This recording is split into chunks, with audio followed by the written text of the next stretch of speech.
टूटे हुए प्याली में कहीं जाम नहीं आता, टूटे हुए प्याली में कहीं जाम नहीं आता, इश्क में मरीज को कहीं आराम नहीं आता। ए बेवफा, दिल तोड़ने से पहले ये सोच लिया कि टूटे हुए दिल किसी की काम नहीं आता। कहा कोही यार अपन दिलवा के बात छोड़ गइली जानो ठीक से खनो नहीं खात। का कोही यार अपन दिलवा के बात छोड़ गइली जानो ठीक से खनो नहीं खात, छोड़ गइली जानो ठीक से खनो नहीं खात। बिना तो कटी जाला कटे नाही रात, छोड़ गइली जानो ठीक से खनो नहीं खात, छोड़ गइली जानो ठीक से खनो नहीं खात। अरे बेवफा, तू छोड़ के जा थारू, अरे जा थारू का तोरा बिना एक पल ना रहबो, अरे ना रहब जान, ई पागला के हाल देखा।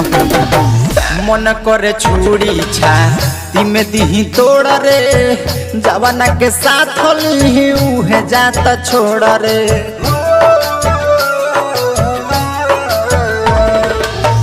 मन करे छुरी छा तिमे दिही तोड़ रे, जवाना के साथ ली उहे जाता छोड़ रे। हो जाता जाने काहे दिलवा पघात, छोड़ गइली जानो ठीक से खनो नहीं खात।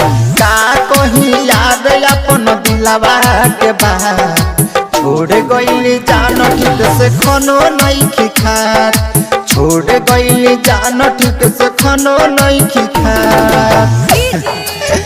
अरे जा, अरे जाई, अरे अभिया के प्यार में कौन कमी रहे रे, इस संदेशा को शादी करे ले। अरे जो तोरा बिना है पगला राही रवि रोवे संग में नितेश हो, कथी कहीं यार बतिया भइल बा विशेष हो।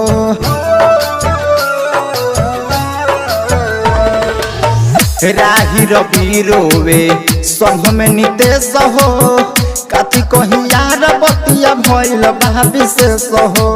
कमेश बरजेश लागे जाई दाग, छोड़ गइली जानो ठीक से खनो नहीं खात। कहा कहीं यार अपन दिलवा के बात छोड़ गइली जानो ठीक से खनो नहीं खात, छोड़ गइली जानो ठीक से खनो नहीं खात। कहा कहीं यार अपन दिलवा के बात छोड़ गइली जानो ठीक से खनो नहीं खात। का कहीं यार अपन दिलवा के बात छोड़ गइली जानो ठीक से खनो नहीं खात, छोड़ गइली जानो ठीक से खनो नहीं खात।